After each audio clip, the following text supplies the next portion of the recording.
The EV302 study is a large randomized phase 3 frontline metastatic bladder cancer study. It was presented and published about a year ago, and it was transformative. What it showed was the combination of Enfortumab vedotin and pembrolizumab outperformed platinum-based chemotherapy, GemCis or GemCarbo, in a big randomized phase 3 study. The initial analysis shows response rates of about 70%, which were much higher than that with chemotherapy. They showed hazard ratios for progression-free survival and overall survival, both less than 0.5, so more than a doubling in progression-free survival and a more than a 50% reduction in the risk of death. We also showed a CR population, 30% or approximately 30% of patients had a complete response. This updated data now gives us median follow-up of 2.5 years. One of the potential criticisms of the previous study was that the OS data wasn't yet particularly mature, although it was statistically significant. What we showed with this updated data is response and PFS are about the same as you would expect. But the OS, now more mature, remains with a hazard ratio of 0.51, so about the same. Still showing a 50% reduction in the risk of death. The median value at 34 months, if you go back in time, when I started, we were looking at about 12 months overall survival. So getting closer now to 3 years, and this is significantly longer than we saw in the control arm. We also looked at those 70% of patients who responded and the 30% of patients with complete response. The 70% of patients who responded, their duration of response, median duration of response was 2 years. And of the 30% with CR, at 2 years, 75% of those patients still had not progressed.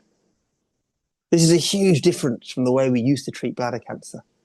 I think it's incredibly important data because I think as time goes by and we get these more mature data, it reflects what I'm seeing in my clinic, which is the patients who I've treated with EV Pembro seem to have different outcomes compared to previous platinum-based chemotherapy. It represents a huge shift in the disease. One of the key questions moving forward, of course, is going to be around tolerability. Do these complete response patients need to go on EV Pembro for how long? We don't know the answer to that question yet. We know the Pembro was given for 2 years. My experience is the majority of patients on Enfortumab vedotin require dose reductions and dose alterations. Early skin toxicity and later peripheral neuropathy both require attention. And so there's an important piece around education and training for this transformative event, transformative regime, to make sure we get the most out of it and the most benefit for our patients. And the clinical significance of these results are, I think, quite clear. I think the initial analysis, which was the final analysis because it was a positive trial, showed us that EV Pembro was transformative and changed practice. But there was some uncertainty about 2 issues, which is addressed today. Firstly, could we maintain that impressive OS hazard ratio? And the answer is yes. And so the long-term results or the longer-term results are as good as the initial results.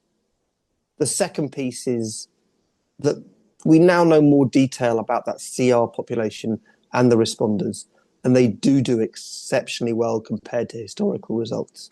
So we've got a lot more clarity and a lot more granularity around the detail of this study, and it makes us more confident, in my opinion, that this is a transformative long-term regime and not just great at initial control of disease. Well, what is next for this study? What's next for EV Pembro? And I think both of those questions are worthwhile considering briefly. And I think the next thing for this study, we've seen quite a lot of data. We've seen the quality of life data. We've seen the subset data. We saw, more subset data in this trial showing benefit across broad subgroups of patients. I think the next big chapter for EV Pembro is going to be in the muscle invasive space. instead of looking at advanced disease, M1, T4B, disease where the cancer is going to come back or the cancer is going to progress and kill patients quickly if we don't get great control, and EV Pembro is good at that. What about in that muscle invasive space where half of the patients are currently being cured by surgery, but the cancer is coming back in the other half? And can we increase the cure rate by giving them EV Pembro rather than neoadjuvant chemotherapy? And that's an incredibly important question. I think we're going to look at the results of those trials in the not too distant future. There are actually 3 trials.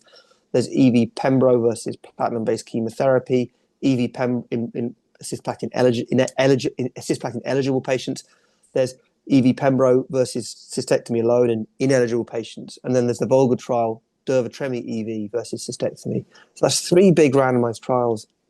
That's going to be an incredibly important space. I think we're going to cure a lot of those patients. And then there's a final chapter to come after that, which we're talking about, but we haven't addressed yet, which is about the bladder-sparing approach and whether actually we need to do cystectomies on these patients and whether EV Pembro can cure patients without cystectomy.